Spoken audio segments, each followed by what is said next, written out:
Good evening, everyone. Good evening. Oh my goodness me. Check this out. Hey, I'm clear. Hey, I'm in the clear. I've tested negative. I am done with the COVID. I'm feeling fine now. Yeah.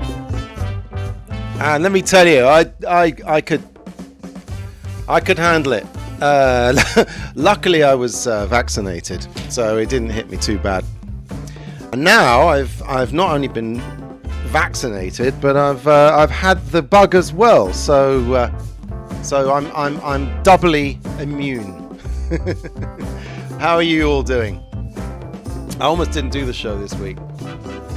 Not because I wasn't, feeling up to it. It was just because I was just sort of so sort of behind on everything involved with the camera show and everything else that I wondered whether I should even just give myself another week just to catch up. But then I remembered that I've got this, just loads and loads of items that I've been building up over the last few months for the camera show. And I've got them all ready to go. And I thought, well, why the hell not do a show today? Because I've got some stuff to show you. Indeed, I have. And yes, people are joining us already in the on the live room. In the live room, say hello on the chat if you're around. And tonight, we're going to be looking at a lovely camera, an actual live camera. Well, we're going to look at a camera live. The camera itself is not live, and we're going to do some news, and I'm going to give you the results of a rather failed experiment. But you know what? Even failed experiments can teach us something, can't they? Yes, indeed. So before we get into all of that, I'm going to give you some news. That's right, we've got some news. Some interesting news came up recently, which is this: there's something rotten in the state of Kodak. Everyone, Kodak, the amazing company that gave us film for all those years, sold us film for all those years, could always be relied on to produce a quality product. And I'm sure that everyone watching this has used a Kodak product at some point, unless you're like really young or something. And recently, a little thread came up on the Super 8 Facebook group, where people were trading stories of Kodak cartridges, Kodak Super 8 cartridges, in particular the Ektachrome cartridge, which is like the flagship re-released Kodak film stock. People were saying that the cartridges were sticking in their cameras. Oh dear, that's not good at all. Let's go into my little box here, and we'll have a look at that discussion. This was on Facebook, everyone. On the Facebook group called Super 8mm, which I can really recommend if you haven't given up on Facebook completely. You lovely community of people, and they all started swapping stories here of Super 8 cartridges that had stuck in their cameras. I mean, I don't mean physically they can't get the cartridge out. What I mean is the film has got stuck while going around the cartridge from one side to the other. So people are filming, and the cartridges are going like 5-6 seconds and then completely stopping. And people thought it was a one-off for them, but no, lots and lots more people have complained about Kodak cartridges not going through the camera. And they're expensive cartridges. They're like £50 each now. This is not good, Kodak. Obviously, Kodak have got a quality control problem. And they're being very good about it. They are refunding anyone who had a problem with their cartridge. They're refunding them for the price of the cartridge. I don't think they're refunding them the price of the developing that they paid for, you know, the sort of 8 seconds of footage that they paid, you know, 50, 60, 70 pounds to get developed. I mean, this is not on. So basically, they are the fans there are putting together a database of serial numbers. This one was from Jeff Zorilla. See the serial numbers, that PE thing there. I think, and maybe the bit before. No, not that bit underneath. The PE. That's what people are sharing, and it turns out that Kodak apparently. I don't have the actual verification of this, but apparently Kodak outsourced their production to China, and what do you know? The quality control went right out the window. Defective cartridges. Look at this. This guy says, lately I found 2 fresh new Kodak Triax, not just Ektachrome, Triax cartridges with problems. The second one was impossible to shoot. The laboratory rescued the film, sent it to me in a black bag. And I mean, for goodness sake, Kodak, we trust you. Jürgen Losau says our customers have far more defective cartridges than normal. He's the Click and Sir guy, I think. He said, from some months. One problem is the customers do not realize the problem while filming. Yeah, that's the problem. You go out and you film all day, and then you can't do anything. Your cartridge jammed. And well, to put too fine a point on it, you're buggered, and then you have to go and you can get your money back for the cartridge, but you know you can't go back and shoot again those irretrievable memories. My goodness me, and this is a problem. I mean, what I can suggest people do is to get one of those reloadable cartridges, and if the cartridge you're shooting with has problems, to bust the unused film out of it and put it into one of the old Soviet cassetta cartridges. I've been told it's not Cassiema, it's cassetta. In fact, I've got one right here. Oh, where is it? There it is. Whoops. Drop the damn thing. Yeah. Okay, I'm gonna have to switch off the green screen just for a moment, because obviously you can't see this right now. There we go. Catsiema or cassetta. These are the Soviet reloadable cartridges, and it might be a good idea to invest in one of these, because at least if your film starts sticking in the cartridge, you can put it into one of these things. And oh, isn't that freaky? Wow.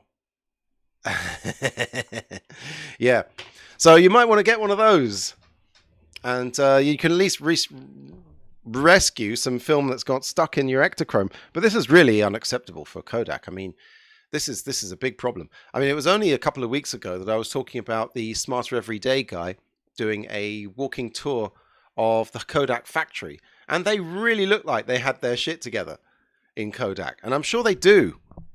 But what's all this about outsourcing their production to China? Oh, yeah, there's been a bit of previous on that, people doing that, and then quality control going down through the floor. So that's the big news this week.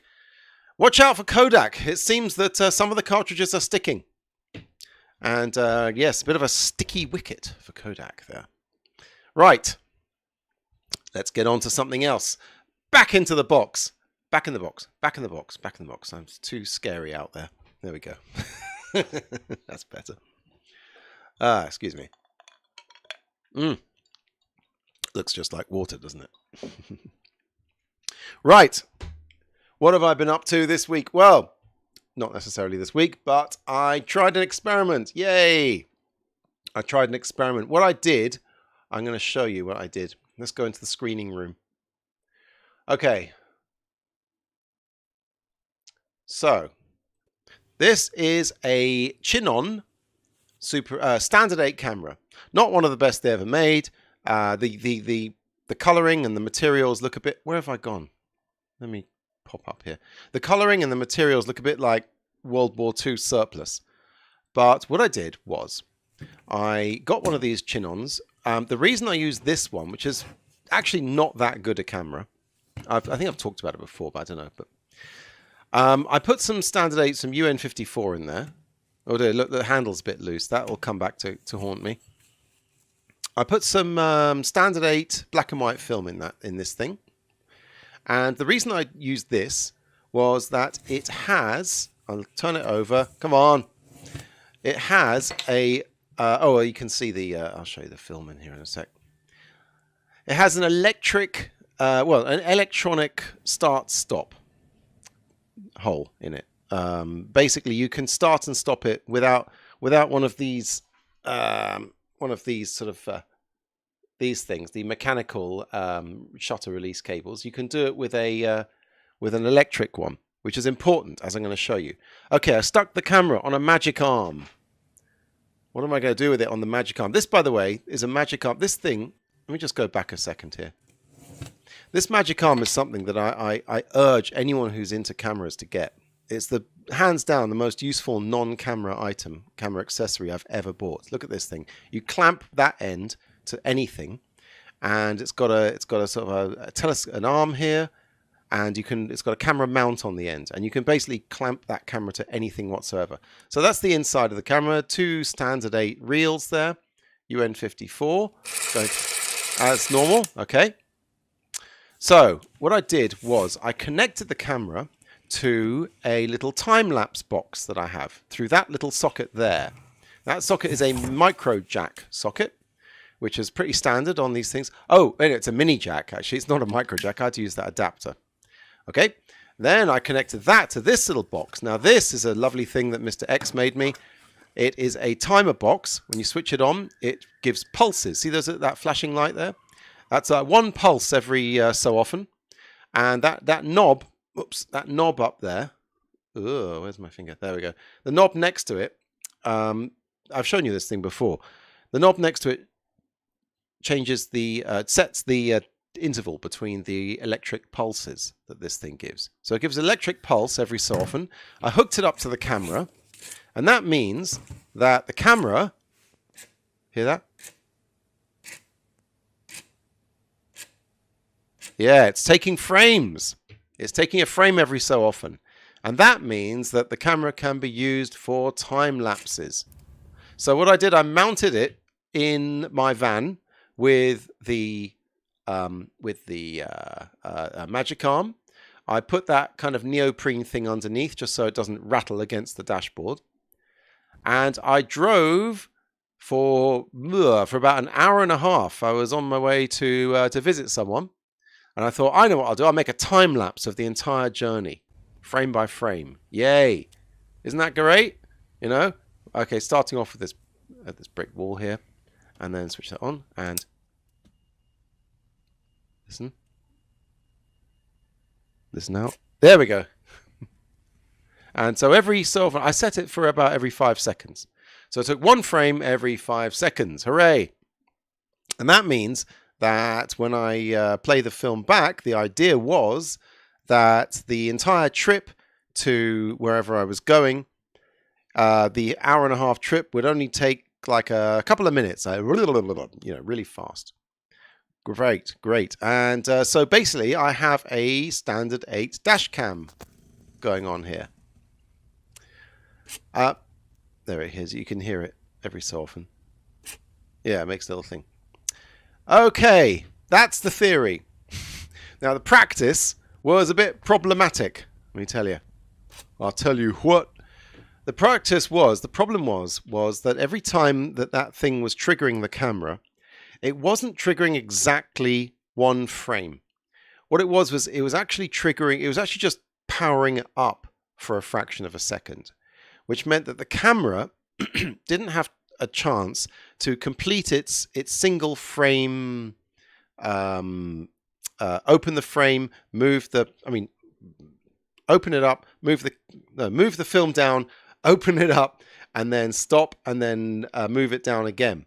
So every time it powered up, it was able to do like about 2 or 3 of those operations, and then the power went off, and then it just froze where it was. So unfortunately, that meant that the camera's aperture sometimes just stopped while it was wide open, which is not good.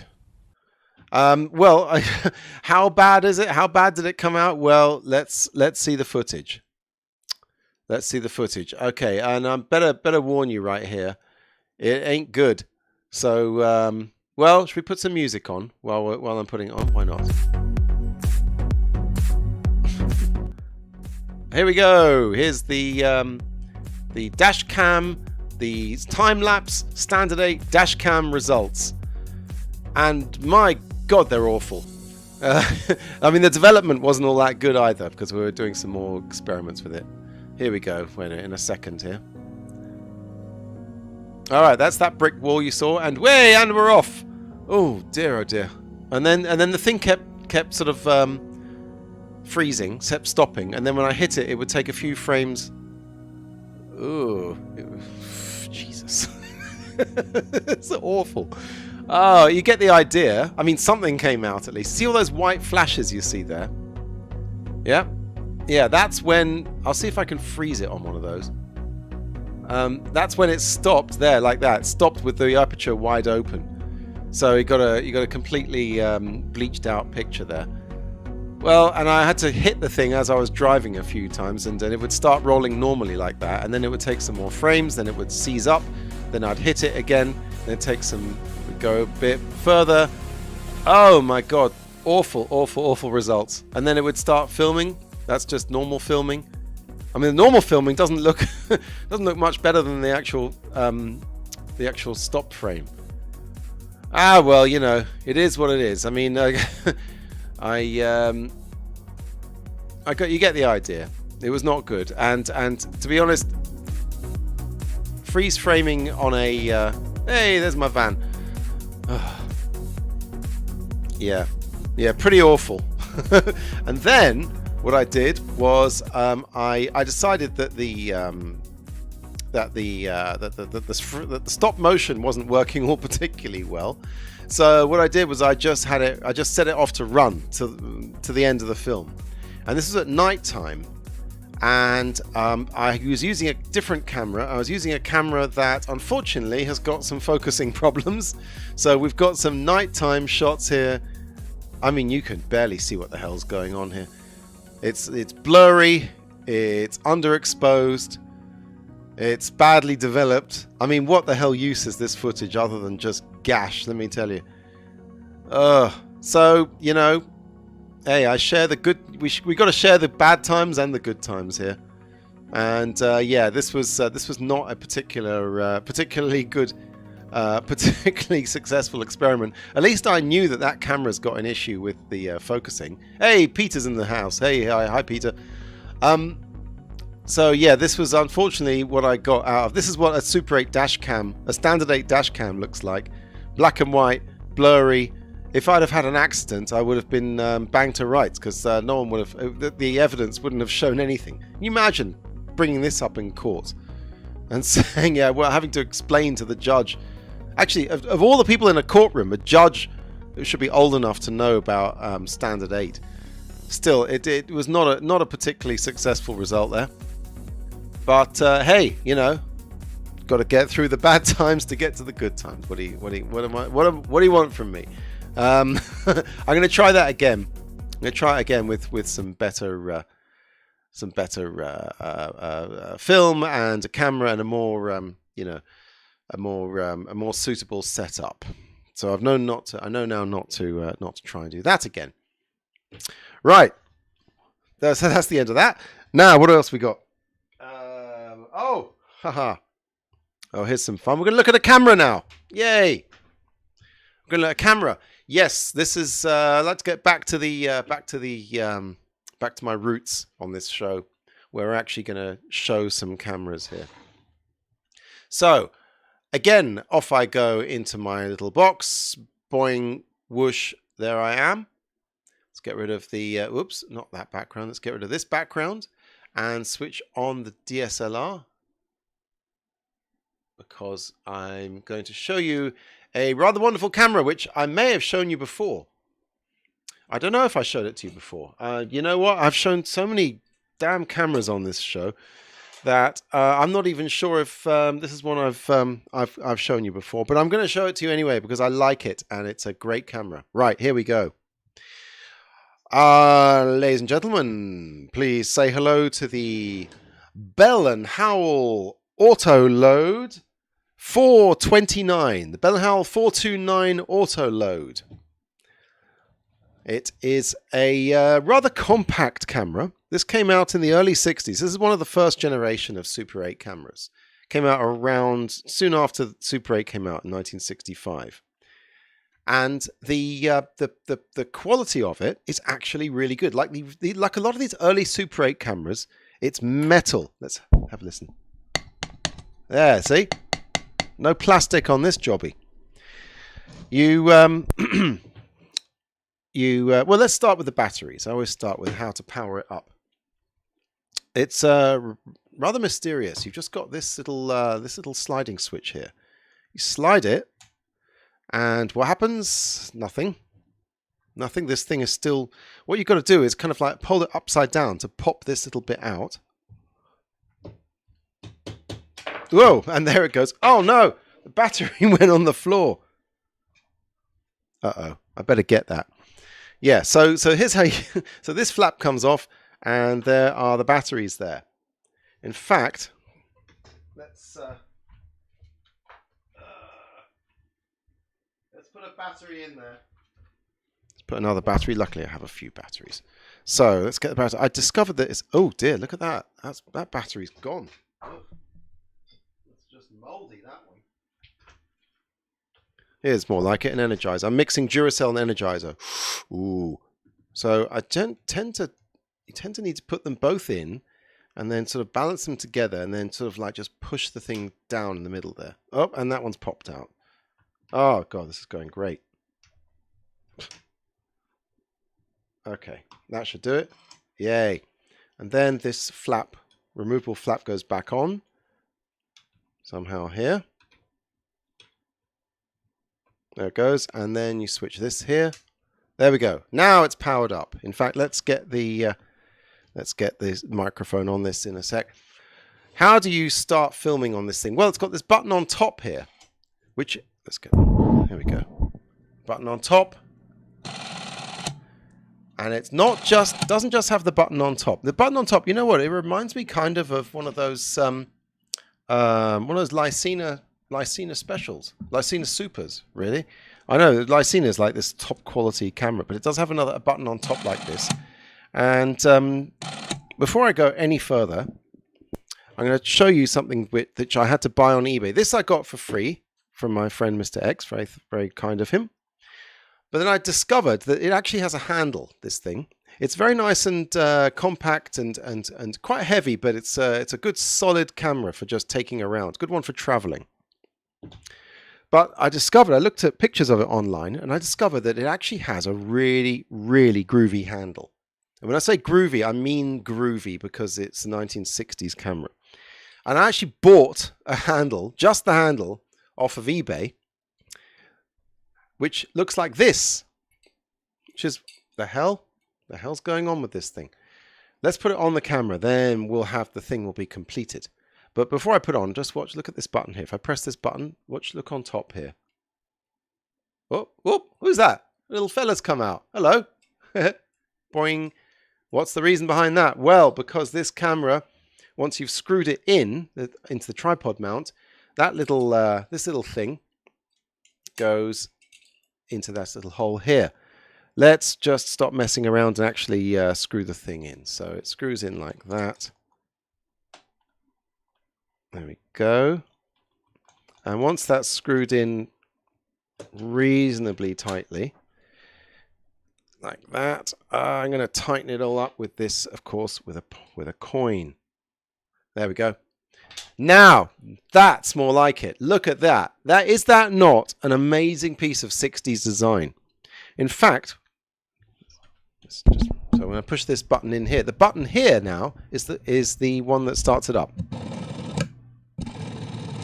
See that? Nice, very solid, nice, nice sound there. So, how exactly are you supposed to operate this thing? Well, Here's how you do it. You do your fingers in the old live long and prosper thing, and then you put them in there. Oh, I've got it the wrong way around. Okay. Live long and prosper. Okay, put that in there. Hold it like in your fist, and then use your thumb here to start filming. To film like that. And if I put myself on the full screen here, I'll show you. Whoops.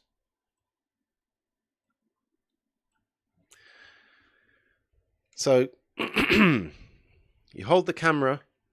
There's the lens. In fact, let's get the lens cap off for reality, for verisimilitude.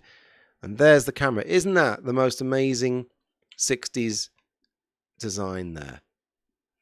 Yes, it is. I'll answer. So you put your hand in there. You hold it like a fist. You put your thumb on the trigger button there, and boom, you're ready. Look at that. Ready to start filming. And it's actually a nice kind of ergonomic feel to it, you know, with this thing. Forget the fact that if you happen to get into a fight during filming, you know, you could take someone's teeth out with this thing, and your hand's already in a fist like this. So yeah, it is both a melee weapon and a Super 8 camera. And here's the sound again. There we go. Now let's get back in on the bottom picture there. Right. The Bell and Howell auto load. I don't know why they call it auto load, to be honest. I mean, you slide this thing, you open it up, and then you sit there for half an hour and it doesn't do anything. Yeah, you got to you end up having to load it yourself. Here's an old Super 8 cartridge that just goes into there. It doesn't really snap in or anything. It's kind of loose. But then when you push the door shut, it holds it all in place. There we go. Nice. Now on the back here, let's go through all the features on this thing. There we go. Let's focus that a bit. Now this on the back, just below the eyepiece, very badly lit there. Let's get that out of the way. There is your run counter. That's right.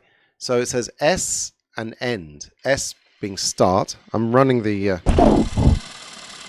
thing now, and that doesn't go round. What happens is that there's a little white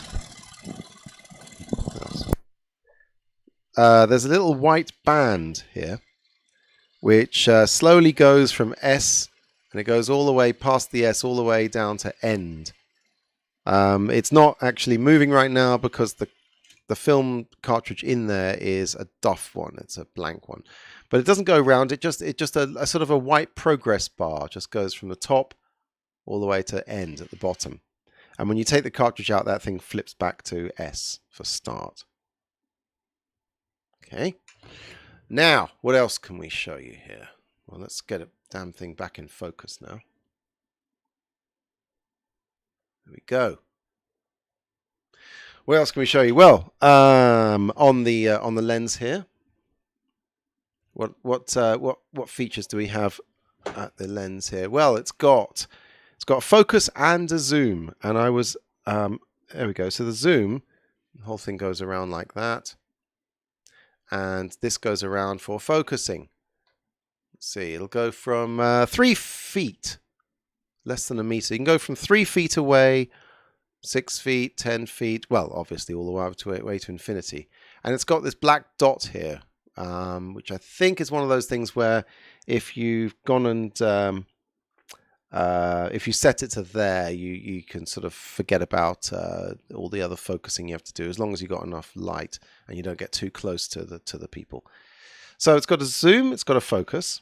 In fact, let's turn it around. How far can we zoom on this thing? Well, oh yeah, here's the knob here. So that whole thing moves. Okay, there's no dial for the zoom. We find out here. Never mind. It's got a nice action. That is good action right there. What else have we got? Not an awful lot. It may seem. I mean, you've got your film in there. There's no manual aperture control, which is a problem. But they haven't been too bad with the automatic, which I'll show you in a second. Now on top, you've got a couple of knobs here. What have we got here? Well, there we go. That was or is. There we go. That's the other knob to start the film running. So you got the one on top here, and there's a little thing in there. What's that? Something jiggling around in there. Well, what that is you can screw in a mechanical shutter. There we go. One of these things. Yeah. In fact, let's make it put its tongue out here. So there we go. See that thing? That's a mechanical shutter release that screws into that little hole on top. Let's do that and see what happens. Whoa, bear with me. Right, so there it is stuck in there. There we go. Let's get some light on there. Right, so that's stuck in there now. So what happens when I pull the plunger on this thing? Ah, hear that? Single frame, everyone. It has single frame advance, and it even pops out a sec. There, see that? I'll show you. Okay, I'll plunge it again. See? It pops open, pops up when you do that. So it can do single frame, but it's one of these ones that has a sort of a stealth single frame capability. And what's this? What's this weird little thing here? Well, as usual, this camera, this is one of those cameras that has a daylight filter, which can only be cancelled by screwing something in the top. And right now, this black thing is actually a removable thingy that can be removed. And when you take it out, what it does is it removes its it puts the daylight filter. Oh gosh, yeah, the daylight filter is in the orangey filter, which you need when you're shooting tungsten film. That's on now, and the only way to get it off is to screw this thing back in. And I'm very fortunate that this thing hasn't got lost in the over the years, because most of the time when you get one of these cameras, and it has a removable thing that goes on top, like a little blank, the thing gets lost. This one still has it in, hooray! Obviously someone didn't have 2p to rub together, or 1p, so they could get that thing off. So that's it. This hole has been mystifying me. The cable release doesn't fit in it, and the well, I mean, nothing I can find. I've stuck something like a end of a pen in there to see if it did anything. Didn't do anything. So not really sure what's going on with this hole. Answers on a postcard, please. Now let's have a look inside the film compartment. There's something amazing here I want to show you. Okay. Now you know what I said. You know what I said about the automatic exposure being quite good on this thing. Well, let's see which film stocks this thing can meter for. Because in the last show I showed you, if you remember, there was a little in that Sankyo. There was a little kind of like a switch that had 2 steps on it, so it could meter 3 different types of film. Wonder how many this has. Let's have a look. Whoop. Let's get really close, and of course we'll focus it. Here it is. Oh my God, look at all those steps. And let me tell you, it doesn't end here. It goes on behind here as well. I know some of you are wondering what the hell I'm talking about. But this switch here, with these multiple steps here, is basically an adjustment switch for metering different ASA film. Okay. Now there's a very useful thing you can get online. Here it is. It's a printout. I think this was Friedman Wachsmuth's work. My God, does the guy Does the guy ever not come up with amazing things? Oh, can't even see it.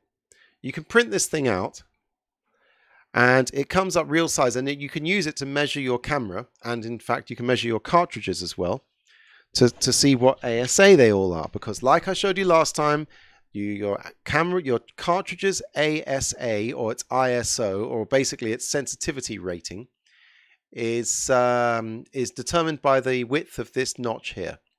And this notch here, actually, in some cameras, it can engage and release the shutter, the daylight filter. Never mind about that. This notch here, that's the registration pin, so that the camera, the film is nicely seated inside the camera. This is the ASA notch. Now, with this thing, you can print out. If you just Google Super 8 cartridge notch ruler, you'll find Friedman Ruxmuth's amazing printout here, and you lay that over the. I'll show you. Might as well show you. Where you got nothing else to do, so you lay this against. It's going to be hard to show you here. Ah, that's good. Yeah. So you lay it against the printout here. There we go, and you can measure the width of the cartridge. And here we go. See, look that. Where's my pointer pen? There we go.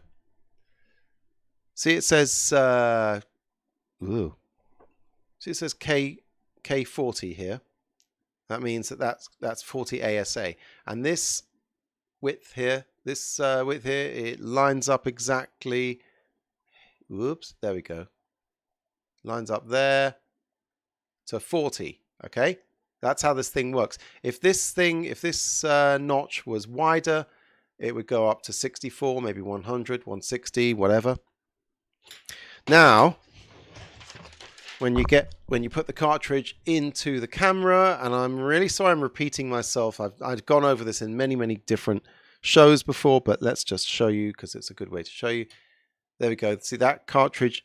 It pushes just about this part of this kind of step-like device here. So you put the cartridge in, and it pushes it that much. Now, if there was more of a gap in this thing, you would have more of these steps poking through. I wonder if I can do that. Let's do that. Let's destroy some of this cartridge. Why not? Let's see what we can do here. Let's make this thing bigger. This notch a bit bigger. Not with some scissors. What the hell am I thinking? Should I just use brute force? Yeah, why not? I'll just snap it. Oh, it comes off quite easy. Okay, so I'm going to take this thing out like that. Actually, let's get the whole thing off. Just take it off. Okay, so now you've got the widest possible gap here. And when you put that in the camera, bada bing, bada boom. Look at that. It hardly pushes that thing in at all because the whole step-like switch is now comfortably seated inside this hole here. So it's not pushing it in at all. So the more that you push this thing in, the more the camera, the lower the ASA is. And that's what I want to show you about this. Which is this camera has an amazing range. This camera came out, this is one of the first Super 8 cameras to come out. And it can meter all the way up to 500, it can meter up to 640 ASA. They don't even make 640 ASA film. Look, here's the other part of the thing you can get. So see this registration pin. See, it goes A, B, C, G, E, F, G, H. It goes all the way up to H there. And H, detector switch H, it says 400 ASA. If it goes up to J, it can do up to 640 ASA. Hang on, there is no J. Oh, well. Anyway, my point is that this camera, bizarrely, it came out when you know, there were two types of Super 8. No, there's only one type, I think, 40 ASA. And then 160 hadn't even come out. This thing is forward compatible to an incredible extent. It will actually meter all sorts of. They had one eye on the future. Good on them. And you know what? It didn't actually mean that much more of an engineering challenge. They just had to build this kind of step thing in here. And look at this. There's some strange stuff here written on the inside of the film compartment. What are they trying to tell us here? What are they telling us? Well, look, it says they put some instructions there. I love it when they write instructions on the camera itself. To check exposure in viewfinder. I don't know why I'm putting on that voice. This is an American made. To check exposure in viewfinder. Look. Okay. Under. What's going on there? And then down here, end of film. Look. So at the end of the film, I guess this thing sticks out. Tells you you've finished filming. But what's going on here with this okay and under? There's a slight kind of jagged thing up there. Well, I have footage. Indeed I do. Let's go to the screening room. Oh, no, not that disaster anymore. Here we go. So this is what happens when you are properly exposed through the viewfinder. And then as soon as you go in somewhere that's too dark, look what happens. Whoa! What's that? Go into the light again. It goes away. Too dark again. Boom! The hell is that? It looks like a portcullis or something. It looks like one of those things they have in castles to stop people, you know, Game of Thrones. So yeah, that's your exposure warning, that thing. When you're filming and you go in somewhere too dark, the teeth come down. And then it tells you, whoa, get out of that dark place. Go somewhere lighter. You go somewhere lighter, everything's good again. And it's funny because this camera does not have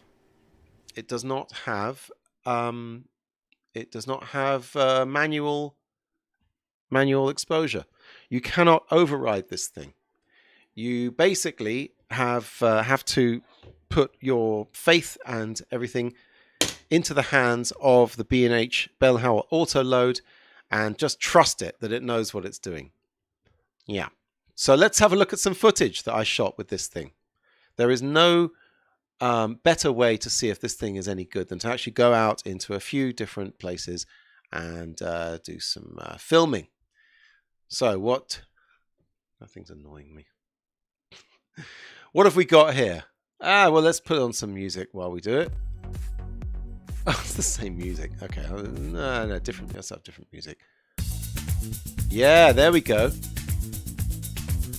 And here we are. Here's some footage shot on the Bell and Howell 429, sometimes called the 8429. I'm not sure if it's 8429 or regular 429. Not bad, not bad. Look past the slightly ropey developing job, but it's for the size of the lens, it's all right. This was on a nice sunny afternoon.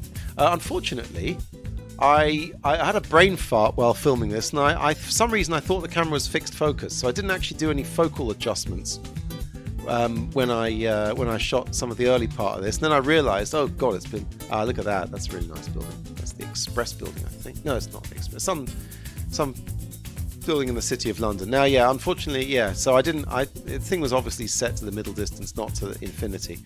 So I ruined that shot. There's the Shard. Oh, it's looking kind of misty. Oh, that was a lovely sunset. You have to take my word, the colours were lovely. Oops. Out of focus again. Some late evening, yes. Then the next day.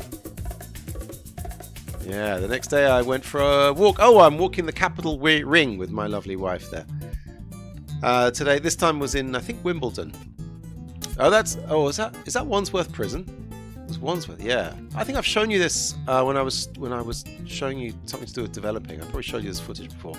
The ducks, yeah, look at that. Canada geese in the UK, they're very nice. They're not as dodgy as you get in the rest of the world. Let's see some more footage. I went cycling with this camera. I didn't have the lens in it this time. See, I just can't get enough of filming that skyline. There we go. This time at least I knew how to focus. That's the A12, I think. Not too bad. Alright, that's enough. Come on, we don't like one of those weirdos on a motorway overpass. That was zoomed all the way in. I'm zooming out a bit now. That's the Dagenham flood barrier. That looks like some kind of giant guillotine. It's to stop the river Roding from getting flooded by the Thames. So they put that thing up. It's kind of scary looking, but there's a little park there. And yeah, that area, yeah, it smells really bad, that area, because there's a lot of waste processing plants there. Hey, Manny's in the house. Hello from Arizona. Some nice shots, Ben. Thanks, Manny. Yes, you know, this is actually, talking of which, this is my favorite shot, this one, coming up. Nice. Zoom in a bit. You got your bikes, you got your cars, you got your city skyline. Yeah, why not? There's the cat. As if you need to be told what a cat looks like. So yeah, it's not too bad. The old Bell and Howell auto load. Keep having to look it up. The 429. See, they made a lot of these. They made a lot of these auto load cameras.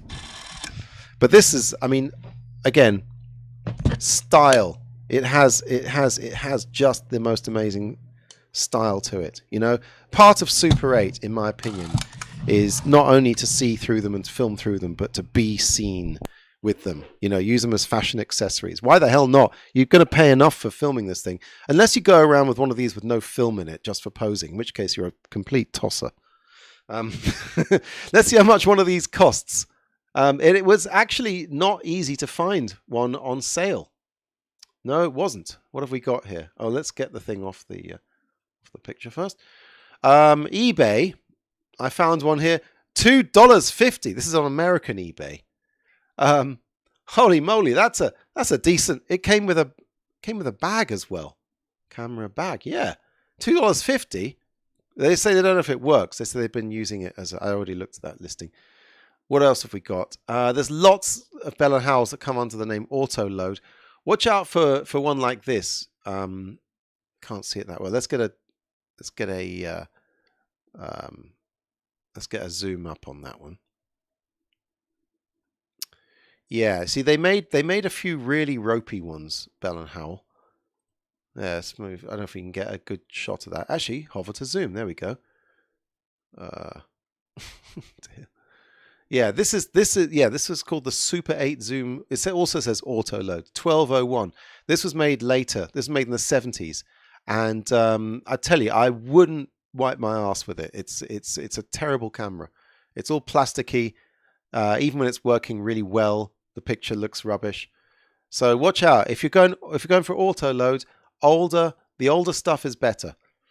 As was discovered by someone on Etsy. Let's see. Here's my one. Very similar. There, Optronic Eye. Does that mine say Optronic Eye? No, it doesn't. Mine's not quite the same as this. Yeah, this one says Optronic Eye. It's got this little knob on it, which mine doesn't have. I think I like mine better. It's got smoother lines. Anyway, this person on Etsy selling it £95.84. Bloody hell! I mean, that thing better have bells and whistles on it. Oh, you can make 3 payments of £31.94. That's nice. that thing better work. Let's see what else. What else? Someone else has one. Here's mine. Almost. Here's mine. It says 1970s. I think it wasn't. I think it's more 1960s. Very close to mine. $79.99. Get out of here. Get out of here. I'm not paying $79.99 for one of these things. They look good, but I don't know if they're that good. Look at this. eBay. £2.50. You know what? £2.50. Let's do the maths. Or math if you're American. £95.84. Never mind if it's pounds. $95.84. $2.50. All right, $2.50 is, let's say it's about £3.50. $95.84. You could sit and buy 30. I'm putting the camera back on just so I can make a point here. You can sit and go on eBay and you can find 30 of these, and you'll find one that works, and you can pool all the accessories for the price of this one on Etsy. So all I can say is, you know, you go on Etsy, you better watch out, because you're gonna pay a lot of money. I mean, be really, really, really certain that that's what you want, if you want that. So yeah, I would say it's a nice one to have. Especially, I like cameras where you can take the handle off. To be honest, I like the fact that this is a boxy, nice kind of solid thing that you could put it in a bag. You can drop it on the floor. It's not going to. It's not going to fall. It's not going to. Well, if it falls, it may not. It may not break. Hey, Manny's on fire. Manny says, I don't get the handle. 57 shipping on that. Yeah. Oh yeah, you're right, actually. It was $2.50 plus $57.85 shipping. These are sold items, by the way, from United States. I don't think the buyer bought it from the US, because if you pay $57.85 for shipping a $2.50 camera, you got something wrong in your head. Probably, maybe you took one of these to the head. Oh, I cracked myself up. Anyway, yeah, I mean, that's the shipping because my eBay is set to UK address. So, yeah, you probably paid $10 shipping on that. Definitely worthwhile getting one. If you're a starter, if you haven't never owned a Super 8 camera, you could do a lot worse than one of these, because you get the hang of the focusing and zooming. Get one with the handle. The handle, it looks great. It looks very 60s, built solidly. So if you can zoom and focus, you don't have to worry about the aperture, setting the iris. It's all done automatically for you using any Super 8 film that's out there. Do you get me? You can stick any Super 8 film in here. For those of you who joined late, this thing can meter every single type of Super 8. I don't think even my Canon 814 XLS can do every single Super 8 film. I think it might be able to, but that's what this camera has in common with the Canon 814, bizarrely. Perfectly decent picture, solid. Go get one. If you haven't got a Super 8 camera, you could do a lot worse than one of these. I think I've talked about it enough, ladies and gentlemen. The Bell and Howell Auto Load, I believe it's the 429, this one. Hard to find on eBay. Yeah, one will come up sooner or later, and odds on the thing's going to be working. Right. Oh my God, it's time for the film show at last. Yay. Now, you're going to have to bear with me here because get that off. I'm going to use the same camera. Yeah, I'm going to use the same camera that I showed you the camera with to point at the wall, and hopefully it will all line up when I start projecting. How's everyone doing? Great. It's been a hell of a week. I've been reading a little bit too much about World War III. A couple of friends of mine genuinely believe that there's going to be a nuclear war. So yeah, it's back to the 80s, everyone. This is how I grew up. Every time a lorry sheds its load on the street outside, I think, oh my God, it's the Russians. It's giving me a lot of give me a lot of deja vu this week. Ooh, the Russians are going to nuke us. No, they're not. Right, here we go. Oh crap. Okay, let's focus on there. Oops. Best we can. I got a treat for you this time. On real film. That's why this is all taking so long. Let's just get it a bit further down. Those three things, that's showing me where the screen is the picture's going to be. There we go. This is a lot less fussy than all that crap we had to go through last time. Oh no, the magic arm's not locking in. Come on, Manfrotto, don't do this to me. That's it. There we go. That's as good as we're going to get it. Yeah. Let's make sure we are in focus here. As you can see, my sophisticated projection surface there, aka white emulsion on the wall. Good enough. Right. Let's turn the lights off, and hopefully the job's a good one. Right, lights. Oh yes. All right, now let's get some. Oh, that's probably about right. Okay.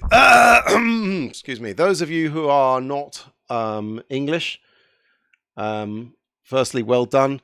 Secondly, we've got a little tourist film of a town in England called Windsor. You've probably heard of it. It's famous for the castle there. And this was a tourist film that I found on a whole roll of Standard 8 films. It's Standard 8 tonight. A whole roll of Standard 8. Some with Charlie Chaplin, some other stuff. Oh, I've got some treats for you in the future. But until then, let's see if this works here. Oh, and we've got to put some music on, of course. Here we go. Oops. Oh my God. Okay, already something went wrong. Oh. Ah, come on. There we go. Okay, we've got a loose connection. I'm probably going to have to hold this in. Oh, crap. Okay, all right. Oh, dear. Oh, no. It's all going wrong. All right, you know what? We're gonna do all this again. I was pressing all sorts of wrong buttons on the thing. And there we go. Okay. Well, at least I can...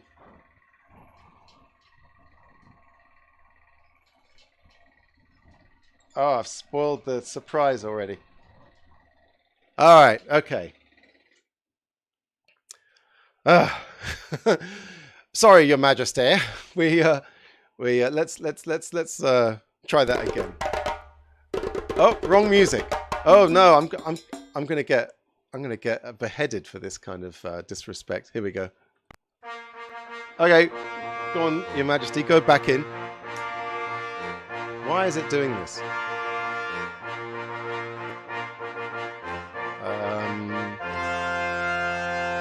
Okay. Okay, oh, here we go. Here we go. Oh. Bloody hell. Oh, this is a disaster. Okay, there we go. Yes, we're good. We're good. I don't know what happened. Loose connection. So, here we go. Make way for the Queen's God!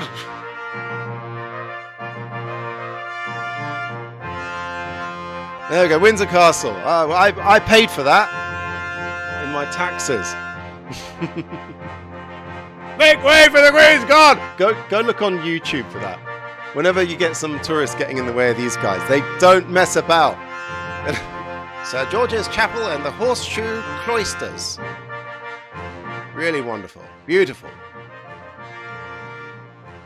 Yes, it's a lot more crowded than that. Actually, that's what it looked like during COVID, to be honest.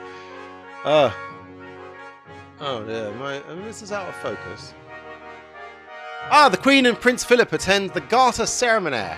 You see, this is still in date. She's still alive. Unfortunately, Prince Philip isn't. I met him once. He came to our school.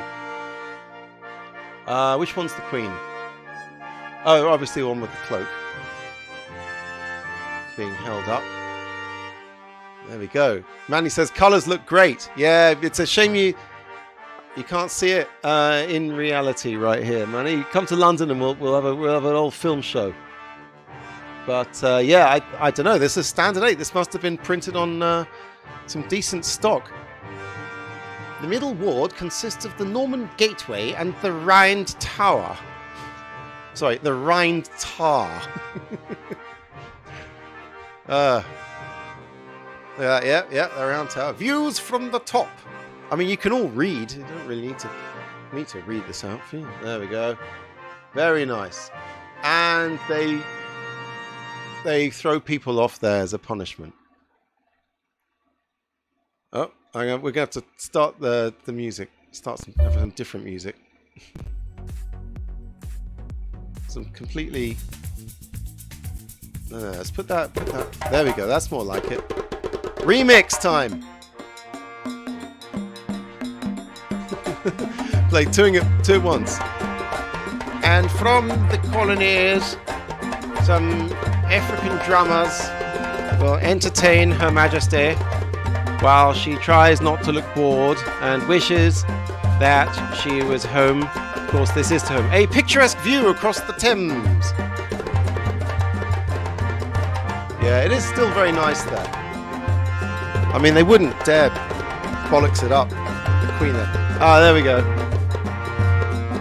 There we go. Let's put some more music on. Now some samba. Let's put every single track that I've ever loaded into this thing on. All of them. It's mayhem. It's chaos. The hell's going on? What have I done? Yeah. Well, that was Ben's camera show, everyone. All right. Let's cut the music. All the music. Yes. All right. Enough. Phew. Oh, there we go. Some music. Well, hey, we're going to dial it down. We're going to dial it back here at Ben's Camera Show. And I hope everyone had a really wonderful evening looking at old Bell and Howell cameras. We're going to be dark next week because I've got other work to do, unfortunately. Well, not unfortunately, I'll be doing what I do best, which is teaching people how to shoot on Super 8, but this time for money. So unfortunately, the camera show's got to take a 2-week break. But hey, thanks for all coming down, everyone. All 3 of you. Carlos, thank you. Manny, thank you. Peter, thank you. Ian, thank you. Thank you guys for commenting. Yeah. I had an extra bit I was going to do tonight, and I'm going to save it for next time. There you go. I am teasing you all. So that's great. Until next week, everyone. Thanks for tuning in. And I've had a rather fun hour, and I'm going to have my dinner now, which I'm also looking forward to. So I'll see you all in 2 weeks. Good night and good evening. Love this music.